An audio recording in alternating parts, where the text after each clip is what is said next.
વડાપ્રધાન નરેન્દ્ર મોદીએ શુક્રવારે જમ્મુ કાશ્મીરના ઉધમપુરમાં રેલી યોજી હતી. તેમણે કહ્યું કે તે સમય દૂર નથી જ્યારે જમ્મુ કાશ્મીરમાં પણ વિધાનસભાની ચૂંટણી યોજાશે.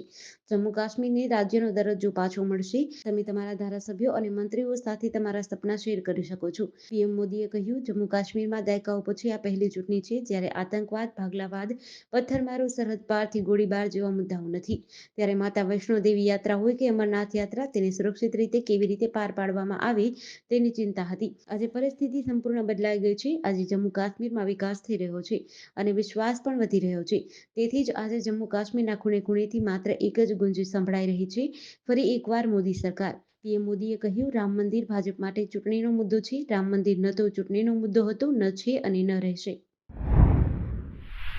રાજકોટમાં કોર્ટ બાદ હવે મધ્યસ્થ જેલનું સ્થળાંતર પણ કરવામાં આવવાનું છે. જામનગર રોડના ન્યારા નજીક 59 એકર જગ્યામાં નવી જેલ બનાવવામાં આવે એવી શક્યતા છે. જોકે હાલ આચારસંહિતા હોવાથી ચૂંટણીઓ પૂર્ણ થયા બાદ જેલના નવનિર્માણની આગળની પ્રક્રિયા હાથ ધરાશે. હાલની જેલમાં ક્ષમતા કરતાં વધુ કેદી હોવાના કારણે જેલ પ્રશાસન દ્વારા 70 એકર જેટલી જગ્યા માટે માંગ કરાઈ હતી, જેની સામે 59 એકર જગ્યા ફાળવવામાં આવનાર છે. જેલ પ્રશાસનના જણાવ્યા અનુસાર પોપટપરા ખાતે આવેલી રાજકોટ સેન્ટ્રલ જેલ 125 વર્ષ કરતાં વધારે જૂની છે. આ જેલમાં 1147 પુરુષ અને 85 મહિલા કેદીઓ સહિત કુલ 1232 કેદીઓની ક્ષમતા છે. જોકે હાલ કેદીઓની સંખ્યામાં ખાસો વધારો થતાં જેલમાં 2176 પુરુષ અને 84 મહિલા કેદીઓ સહિત 2260 કેદીઓ છે. જેને લઈને સ્વાભાવિક રીતે જેલ નાની પડી રહી છે અને કેદીઓને રાખવામાં પણ મુશ્કેલીઓ થઈ રહી છે. ભુજ ભચાઉ હાઈવે પર ગમખ્વાર અકસ્માતની ઘટના સામે આવી છે, જેમાં 2 ભાઈઓ સહિત 3ના મોત થયા છે, જ્યારે 8 લોકો ઘાયલ થતાં સારવાર અર્થે ખસેડવામાં આવ્યા છે. ગોઝારા અકસ્માત અંગે મળતી વિગતો મુજબ ભુજ ભચાઉ ધોરીમાર્ગ પર આજે વહેલી સવારે 6 વાગ્યાના અરસામાં દીવ સોમનાથથી દર્શન કરી પરત માધા પર આવતા સોની પરિવારની તુફાન કારને પદ્ધર નજીક સુઝલોન અને બીકેટી કંપની વચ્ચે અકસ્માત નડ્યો હતો, જેમાં માર્ગ પર કૂતરું આડું ઉતરતા તેનો જીવ બચાવવા જતા જીપ કાર ડાબી તરફના પુલિયાની દિવાલ સાથે અથડાઈ હતી. તુફાન ડિવાઈડર સાથે અથડાતા કારમાં સવાર માધાપરના સોની પરિવારના 3 સભ્યોને ગંભીર ઈજાઓ થતાં ઘટના સ્થળે જ મોત થયા હતા, જ્યારે 8 સભ્યોને હળવાથી ભારે પ્રકારની ઈજાઓ થઈ હતી.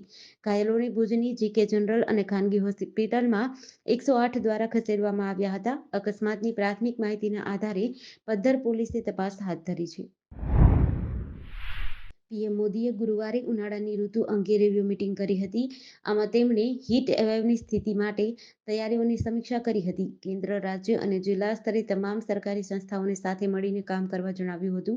આ મીટિંગમાં વડાપ્રધાનના મુખ્ય સચિવ, ગૃહ સચિવ, ભારતીય હવામાન વિભાગના અધિકારીઓ અને રાષ્ટ્રીય આપત્તિ વ્યવસ્થાપન સત્તામંડળના અધિકારીઓએ હાજરી આપી હતી.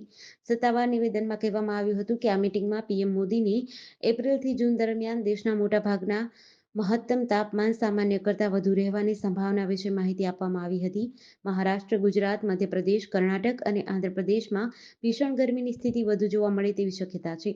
ભારતીય હવામાન વિભાગે હાલમાં કહ્યું કે ભારતમાં એપ્રિલથી જૂન દરમિયાન કાળઝાળ ગરમી પડી શકે છે. ભારત અને મુઇઝ સરકાર વચ્ચે વિવાદ ચાલુ છે. આ દરમિયાન માલદીવ ભારતીય પ્રવાસીઓને આકર્ષવા માટે ભારતના ઘણા શહેરોમાં રોડ શોનું આયોજન કરશે.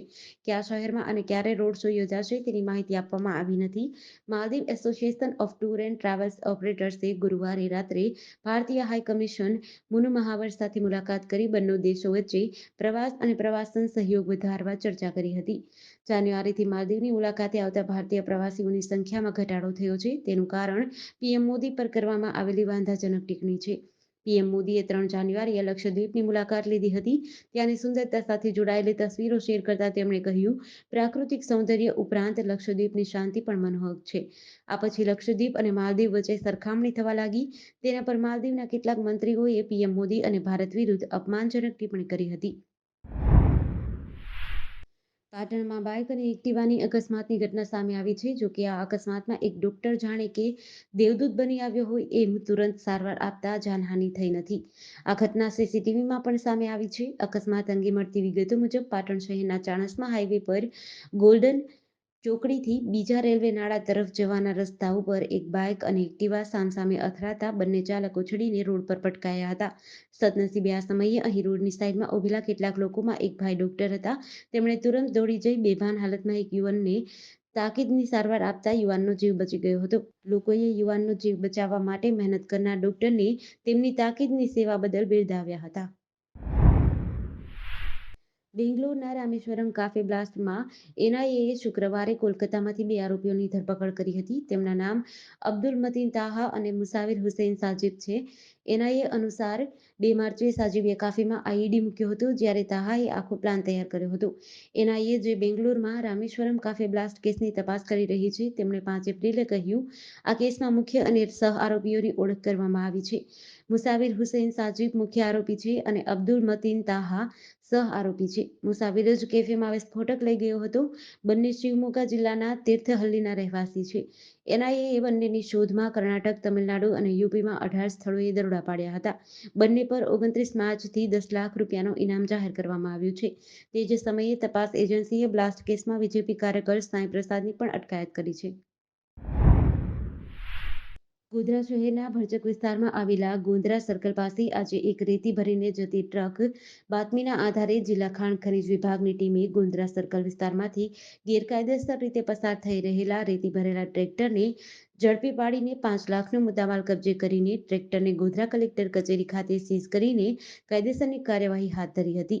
પંચમહાલ જિલ્લામાં ખનીજ માફિયાઓ બેરોકટોક ગેરકાયદેસર રીતે સફેદ પથ્થર સહિત ખનન સંપત્તિને ગેરકાયદેસર રીતે પાસ પરમિટ વગર હેરાફેરી કરે છે. ત્યારે આવા ખનીજ માફિયાઓમાં સામે ગોધરા ખાણ ખનીજ વિભાગની ટીમે લાલાક કરીને અસરકારક કામગીરી કરી ઝડપી પાડવા માટે સફળ રહ્યા હતા. આજરોજ ગોધરા શહેરના ભરચક વિસ્તારમાં આવેલા ગોંદરા સર્કલ પાસે એક ટ્રેક્ટર ચાલક ગેરકાયદેસર રીતે ભરીને જઈ રહ્યો હતો, જેના આધારે ખાણ ખનીજ વિભાગે ગોંદરા સર્કલ પાસેથી ચેકિંગ દરમિયાન આ ટ્રેક્ટરને ઝડપી પાડી સીઝ કર્યું હતું. લોકસભાની સામાન્ય ચૂંટણીનું જાહેરનામું બહાર પડતા વલસાડ શહેરના મુખ્ય માર્ગો ઉપર શુક્રવારે સવારે વલસાડ સિટી પોલીસની આગેવાનીમાં જમ્મુ પોલીસના સહયોગથી ફૂટ પેટ્રોલિંગ હાથ ધરવામાં આવ્યું હતું. વલસાડ લોકસભાની સામાન્ય ચૂંટણીમાં જમ્મુ પોલીસની એક ટીમ વલસાડ આવતા વલસાડ સિટી પોલીસની ટીમે શહેરના મુખ્ય માર્ગો ઉપર ફૂટ પેટ્રોલિંગ હાથ ધરીને લોકસભાની સામાન્ય ચૂંટણીમાં મતદારોને નિર્ભયતા મળી મતદાન કરી શકે તે માટે ફૂટ પેટ્રોલિંગ હાથ ધર્યું હતું. વલસાડ શહેરના મુખ્ય માર્ગો ઉપર જમ્મુ પોલીસનું ફૂટ પેટ્રોલિંગ હાથ ધરતા અસામાજિક તત્વોમાં ફફડાટ ફેલાયો હતો. લોકસભાની સામાન્ય ચૂંટણીમાં મતદારો ભયમુક્ત વાતાવરણમાં મતદાન કરી શકે તે માટે ફૂટ પેટ્રોલિંગ હાથ ધરવામાં આવ્યું હતું. હવામાન વિભાગે આગાહી કરી હતી કે અરવલ્લી જિલ્લાના કેટલાક વિસ્તારોમાં વાવાઝોડા સાથે વરસાદ થશે. આ આગાહી મુજબ જિલ્લાના ભિલોડા સહિત વિસ્તારોમાં ભારે પવન સાથે વરસાદ થયો હતો.